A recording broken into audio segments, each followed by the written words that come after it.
వచ్చినటువంటి వారందరూ కూడా వ్యతిరేకించారు. రత్నాకర్ పాస్టర్ మాట్లాడుతూ ఆయన పార్టీ సిద్ధాంతాలు పక్కన పెడితే ఆయన చరిత్ర పుట్టి పెరిగి తన వంతు ఏం చేశాడనే సంగతి ఆ పుస్తకం చెప్తే ఆయన ఏంటో అర్థమవుతుందని అన్నారు.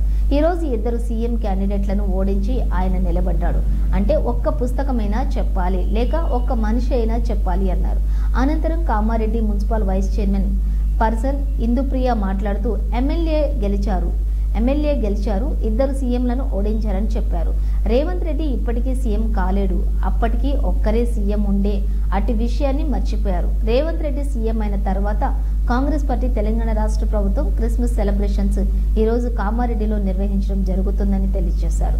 రాజకీయాలు మాట్లాడే ముందు ఆలోచించి మాట్లాడాలని, ఇక్కడ కాదు ఎక్కడ కూడా మాట్లాడొద్దు అన్నారు. తెలంగాణ రాష్ట్ర ప్రభుత్వం సీఎం రేవంత్ రెడ్డి అనే విషయాన్ని గుర్తుంచుకోవాలని సూచించారు.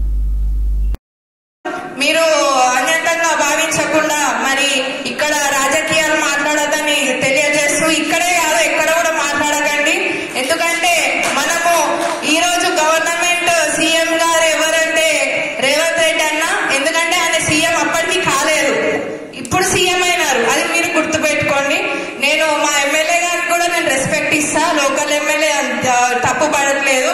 మీరు చెప్పింది ఏంటంటే ఇద్దరు సీఎంలను ఓడించి లేదు, మీరు చెప్పింది అదే చెప్పారు. ఇద్దరు సీఎంలను ఓడించి గెలిచిన ఎమ్మెల్యే రమణారెడ్డి గారు అని చెప్పారు. ఆ విషయం మీరు అంటే ఇక్కడ మమ్మల్ని పిలిచినారు, వి రెస్పెక్ట్.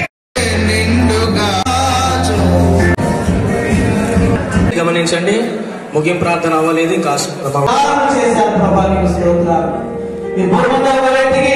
సమాధానం ఇవ్వడానికి వచ్చాము ఆయన, నీకు స్తోత్రం చేస్తున్నాం.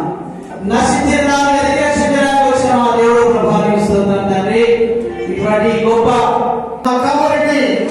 బట్టి ఈ కార్యక్రమాన్ని బట్టి రండి దేవుడు మనకు తోడని అర్థం. యోసేపు నిద్ర మేలుకొని ప్రభు దూత తనకు ఆజ్ఞాపించిన ప్రకారం చేసి విలాపవాక్యం చదువునా? విలాపవాక్యం 2వ అధ్యాయం 20 వచ్చినాం. విలాపవాక్యములు 2వ అధ్యాయం 20 వచ్చినాం. ఆగే సత్యమే చెప్పాలి. 2 నిమిషాలు